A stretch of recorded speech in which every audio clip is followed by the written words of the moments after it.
Good afternoon. Good afternoon. Please take a seat. So, Ms. Chakravorty, you have opted for all the 10 services in exactly the same order as they are given, I think. So, did you put some thought into why you have put Indian Administrative Service as one, or is this your order of preference? You have given IAS as one, Indian Foreign Services two, Yes, sir. but police is SIG 5. Can you explain why you have decided to put this order of preference? Yes, sir. So, as a child, actually, when I wanted to join the civil service, I thought I would be opting for the Indian Foreign Service because I was interested in those subjects and I pursued them in college. But in recent years, I've been giving it more thought, like particularly since the COVID pandemic. And I felt that I would like to contribute towards the welfare and governance functions of the country instead, which is why I changed my preference to the IAS first and then the IFS, although international relations remains an academic interest of mine. After that, I've proceeded to give the Indian Revenue Service and the Audit Service as higher preferences because I believe aptitude-wise I'm more suited to those, sir, than the Indian Police Service. So that's why I felt that. Okay. Do you know what differentiates an all India service from a central service? What is the basic difference between these two services? Yes, sir. The All India services are the IAS, IPS, and the Indian Forest Service. Although the recruitment is being done by the central government, they are under the operational authority, I think, of the state government. So the day-to-day working and everything, they are answerable to the state government. While the central services, their recruitment, their service postings, all matters are taken care of by the union government. Okay, so you have been a debater. I find that you have probably won a few prizes, medals, etc. And so, what are the basic qualities of debating? Apart from, of course, what are the little tricks that debaters have to win debates? Yes, sir. So I think the first ideally should be knowledge. Although I can say that at the college level that wasn't always the case. I think we all needed to read a lot more and be well informed about issues. But knowledge should be the starting basis to be a good debater. And then I think it comes down to structuring and articulating in a clear and effective manner. That even if we roughly know the points for or against something, being able to convey that effectively is, I think, what makes a debater persuasive in an argument. No, but in most cases, there is an expression scoring a debating point, which really means that it's more of a spin on the tail, or spin on the ball, where you are, you're looking at your opponent and finding something with which to kind of pull his or her leg, or kind of cause the audience to come in your support. I mean, that also happens. So scoring a debating point is an expression to that extent. So have you done a lot of that when you were debating? No, actually, sir. I used to feel intimidated to an extent if someone else is doing it. And I think those would actually come under debating fallacies of like ad hominem attacks, or like someone's purposely misrepresenting the argument made by another side, which is a straw man. So when we used to discuss these techniques amongst ourselves, we used to talk about them as something not to do, that those are reasoning fallacies, those are inaccuracies in reasoning that one is compensating for in other ways, like through rhetoric or like appeals to the audience, but like as an activity that isn't at the core of it, I believe. Okay, so I'll ask you a question relating to the way laws have been framed, or there has been a change in our major, criminal laws. The Indian Penal Code, the Criminal Procedure Code, the Indian Evidence Act have been replaced. Are you aware of the major changes? Maybe you can mention a couple of changes in the new codes which have come. And there have been some criticisms also because, for example, sedition, the word sedition has been removed, but has it really been removed? Can you throw some light on this? Yes, sir. So the intent of these reforms was to move us forward from the colonial era, because the country has changed a lot since then, and we need a criminal justice system suited to modern times. So in these codes, the word sedition was removed, but still any offense that can threaten the economic integrity or security of the state can still be punishable. So it has been changed, but yes, because the Supreme Court had kept the sedition under eclipse previously, so that provision has not come back in that particular form. Then there have been new measures to include mob lynching as an offence, which it wasn't earlier. Now certain laws have been synchronized in order to make any sexual intercourse with a woman under 18 years of age as rape, regardless of whether she's married or not. Then in terms of sentencing and punishment, community service has been included as a form of punishment for first-time offenders. Bail provisions have also been changed in order to make access to bail bonds easier. In terms of the Indian Evidence Act and the changes in those frameworks, forensic evidence has been highlighted, timelines have been put in place for different stages of the investigation, and there is an emphasis on technological evidence, so keeping video records of investigations, searches and seizures, which I believe again in the technological age are important reforms. Okay, so my last question, if you look at the state list in the constitution, police, including village police and railway police and public order, these are the two entries which come in the state list.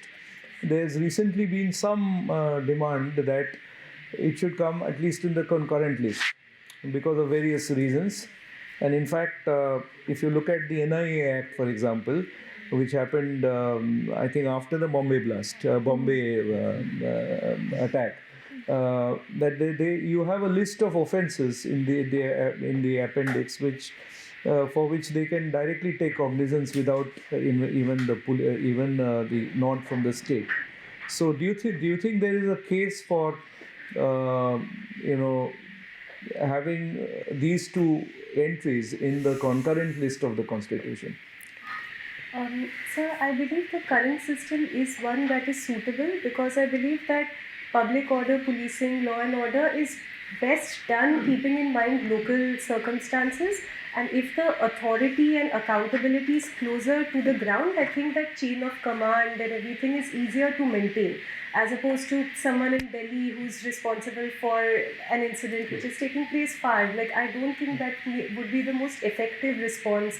Would you say that that's because we are a very big, diverse country? Yes, sir. So I do believe some decentralization is ideal, but I think for offences like the ones that the NIA is responsible for, serious terror offences, counterfeiting, smuggling, or anything of those kinds, I think that is where the centre can bring much needed expertise and also international collaboration and cooperation. So I think there should be, the current system I think is fine, but for example, with regard to the CBI, etc., the jurisdictional lines could be made clearer so that there is easier coordination. Meghna, nowadays we use remote for many of our daily activities. It may be for switching on or switching off the coffee machine, or maybe the television, or maybe for opening our car. Yes. But there are two mechanisms. While we are using the remote, say for the air conditioner or for the television, we have to use the remote in front of that device, Yes. close to that device. For opening our car, we can also switch it on from here without going close to the car. Yes. Why this difference is here? So as per my understanding, I believe for a TV remote or AC remote, it's relying on infrared technology. So that's why uh, because of the wavelength of infrared rays, I think it needs to be at close range. Yes. I'm not very sure about the car one or what it uses, but I think RFID technology is often used, which can take place at a distance as well because radio waves can travel further.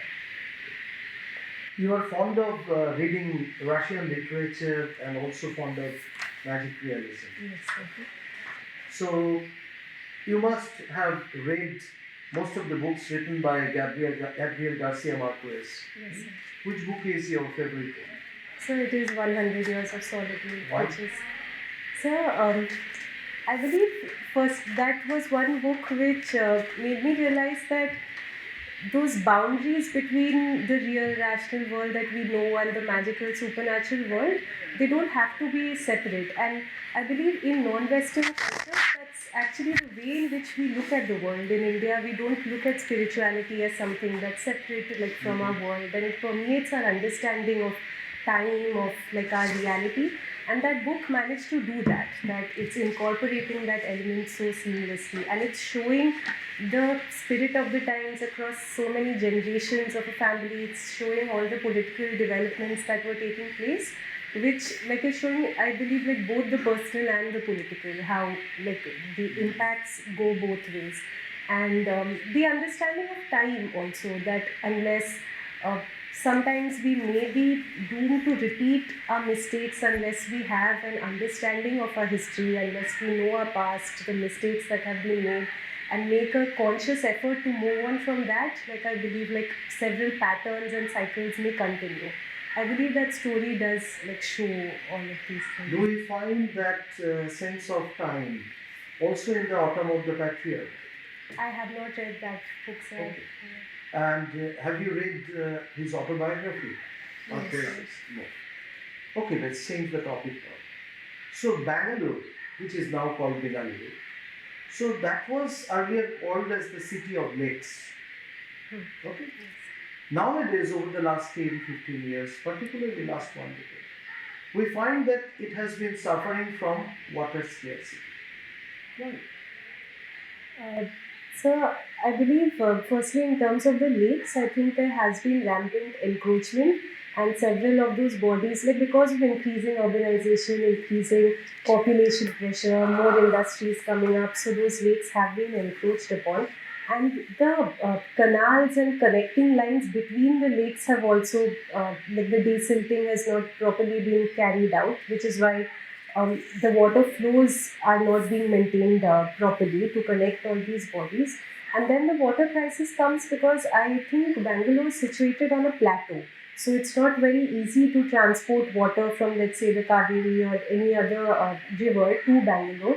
So it was reliant on the natural water harvesting mechanism of the topography, that when rainfall happens, that water should be allowed to percolate within the natural aquifers, within the lakes.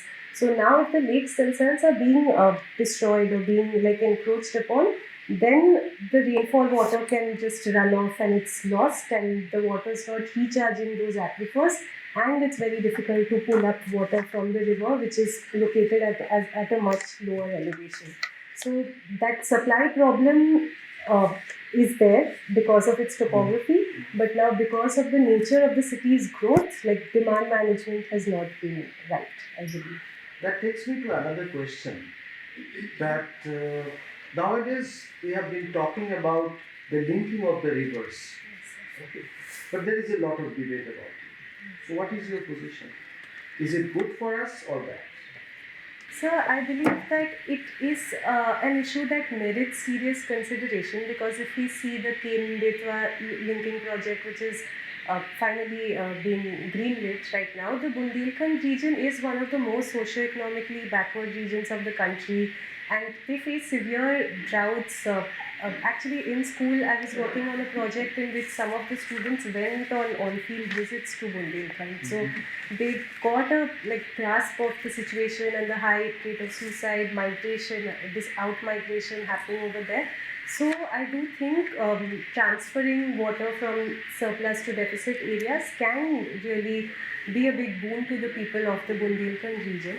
But at the same time, sir, I believe experts have pointed out that it may be wrong to look at the Ken River as a surplus river because those flows are not may not be present all year round. So and things have been changing with climate change. So maybe we are heading towards uncharted territory by taking it as an assumption that there are surplus waters there and it may cause more problems.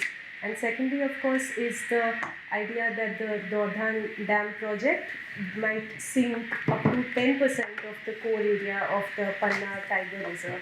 And those are biodiverse, rich areas, and the tiger population which was being reconstructed over there will suffer. So I do think in times of climate change we have to take those things seriously as well, and it's not very easy to trade off these concerns.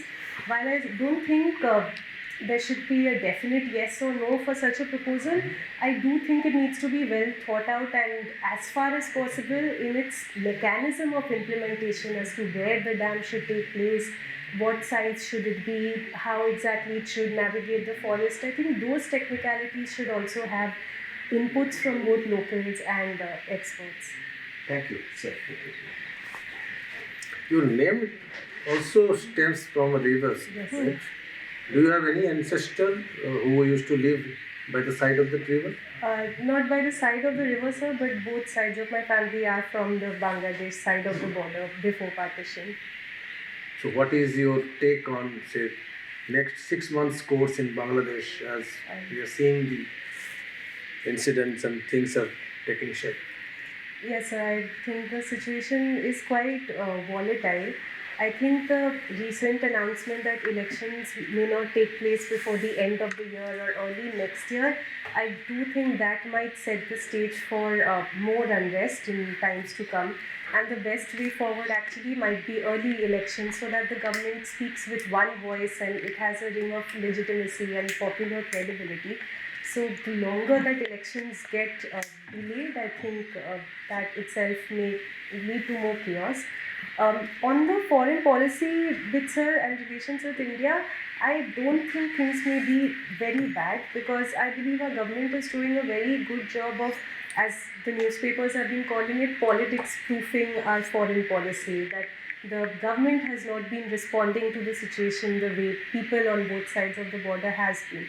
So I believe if we continue in this way and keep up the line that our relationship has historical linkages and so many drivers, so we can keep like steady on all those fronts, and whatever concerns we have about minorities and the security situation, I believe we should convey that behind the scenes rather than embarrassing our neighbor in public. I don't think that would be the most effective response to protect the minorities in Bangladesh either.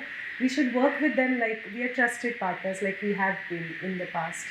But What is your take on the allegation that West Bengal is becoming West Bangladesh?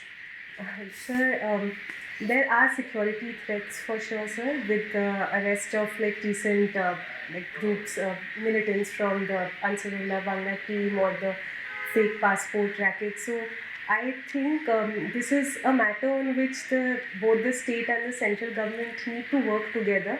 The role of the border security force is important. So as it has been alleged, like the state government should make it as easy as possible for the BSF to operate, whether it's in terms of infrastructure, logistics, and the passport mechanism. Everything should be taken care of. I don't think the situation is. So, Quite who do you blame for this infiltration problem? So I think that migration and infiltration is something that does take place across borders, and especially because the population density is so high, the border has riverine topography, heavily forested topography, it will happen. So, but I believe it's important for both the centre and the state to play its role. The BSF under the Home Ministry and operational control of the army guards the borders, but the state police and other. BSF is not under the operational control of Not in this state, in Kashmir only. in Kashmir only. Okay, I'm sorry, sir. Then the Ministry of Home Affairs. And then the Kolkata police has a role to play in making sure that the people who have already got in, if they are carrying out radicalization activities anywhere in the state, then that is under their jurisdiction. So I think both need a lot better coordination on ground. in order to be solved this out. Okay, so you have already a published article on animal rights. Yes, ma'am. So it was published in ILI Law Review. Yes, So ma'am. was it jointly authored or was it a single authored paper? No, I was a co-author. There were Okay. two other classmates from my MA degree. We wrote that together. Okay, so could you please tell us something about the objective and the research questions and the findings that you have in this paper? Yes, ma'am. So the course that we were doing in college, it was actually about investigating whether the concept of human rights can be extended beyond the human. So whether animals, nature, AI, now everything, we were exploring those questions. So with regard to animal rights, which my friends and I were working on, we were looking at the existing framework of animal rights law in South Asian countries, so India and neighboring countries. And we found that historically there have been two approaches, either one which operates from the sense of compassion to prevent unnecessary suffering like to animals, or another one which with some theorists like Peter Singer and all, who advocate a more far-reaching animal rights argument on the basis of cognitive abilities of certain animals, that they also have a right to understand their environment, apprehend threats. What we were actually saying that in that individualized approach that we have for human rights may not be the most applicable to animals, and an approach that we should have is to affirm a constitutional principle of multi-species justice, that in a time of climate change, we should be looking at entire ecosystems, like we protect all the elephants rather than reacting to the death of like one elephant in Kerala, which unfortunately died because firecrackers were put in a pumpkin, and like that was a prank that went wrong. So I believe that ecosystem approach is what is required at a time of pandemics, of climate change, and yes, ma'am. So with those changes in mind, we were advocating that there should be a change in the animal rights framework. Okay, so we still have that animal safaris, dolphinarium. So do you really feel that these are affecting the animal rights? Ma'am, I believe that zoos or aquariums have actually played a role in No, conservation. dolphinarium, where the dolphins, dolphin shows, Okay. the seals also Yes, play ma'am. a I do think, like, firstly, at the first level, I think we have to make sure that there is no suffering and the animals are being treated well. But I do think there's scope in our law to go beyond that as well, to like look at the question of whether it's right to use animals for entertainment or not. For scientific research and all, I believe like there's a lot more consensus that that kind of testing does happen, and we haven't entirely been able to go beyond that utilitarian framework. But dolphinariums, ma'am, I think like there can be a two-step approach like, to them. Okay. And what about the verbal abuse, body shaming? Are they punishable offense in India? For humans, right? Yeah, for humans, of course. They are not punishable offenses, ma'am. I think that's just immoral. I think like, it's not right.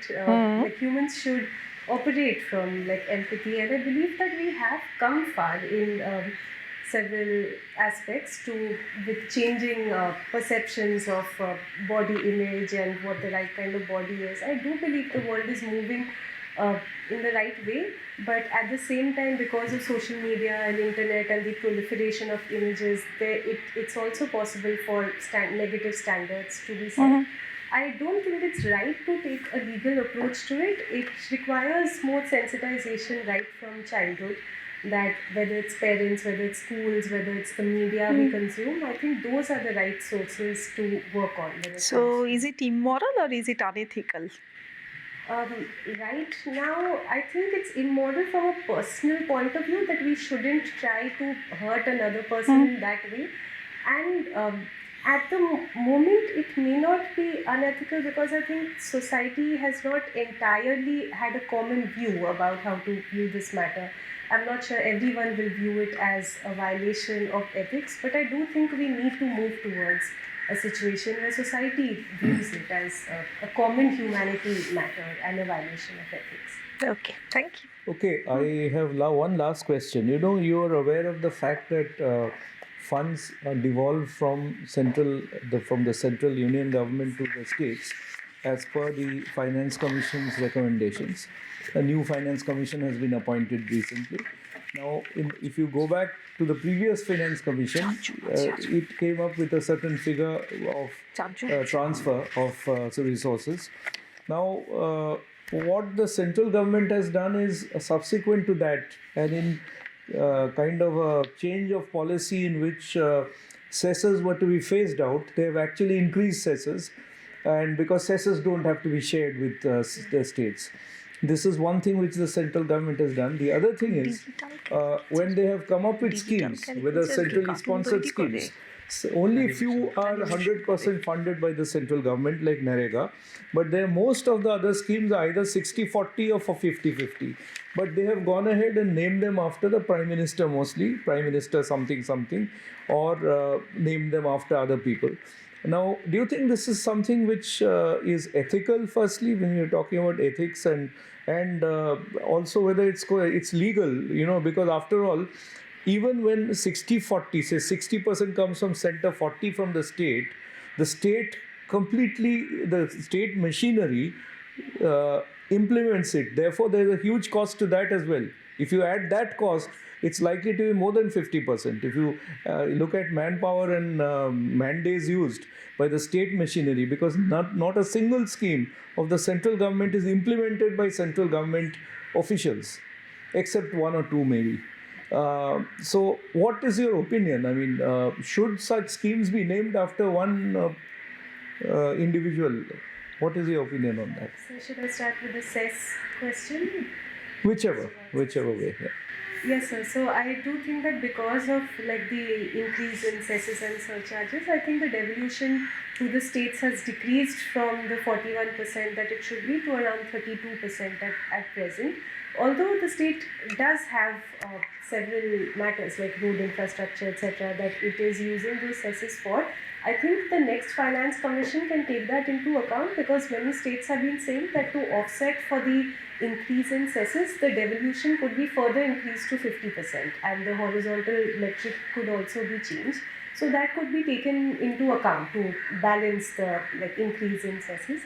And when it comes to scheme naming, sir, every government, I believe, from independence has done it to some extent, and I think that even if scheme is named after the PM, for example, I believe that because they are being implemented at the state government, people already have a connect with the state government and they view it as closer to them when it comes to these welfare schemes. So I don't think the credit part of the matter is the most important here, although in political terms it may be. So if that is politically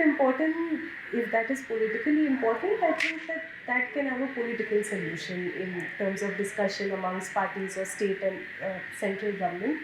I think the more important question is a rationalization of these centrally sponsored schemes and how many of them should exist in the first place, and if that is the best way to go, or should the center be transferring more funds to the state so that they can tailor make these schemes. Have you heard of the FRBM Act? Yes. Can you tell us a little bit about what Yes, it is? the FRBM Act, I think, was implemented in 2003, and according to that, the collective debt of the central and the state government should be at 60% of the GDP, although we have overshot it because after COVID and it's close to 80% right now. And the fiscal deficit target was 3.5%, like for the states and the center. And that again, we were again close to meeting those targets, but because of COVID, right now the center has a glide path which it has outlined that this year the goal was to reach 4.9% and then 4.5% in the next budget. And all indications seem to show that the center will meet those targets. Although at the state level, indebtedness continues to be a problem in some states like in West Bengal, so it needs more attention, I think. But I don't think West Bengal has ever, gone beyond the FRBM limits. as far as borrowings, the ratio of borrowings to state GDP, state domestic product. Anyway, thank you. I think we are done. Thank you. Thank you so much. What you do is we'll call you back in 2 minutes. We just have a discussion. We'll call you back. Thank you.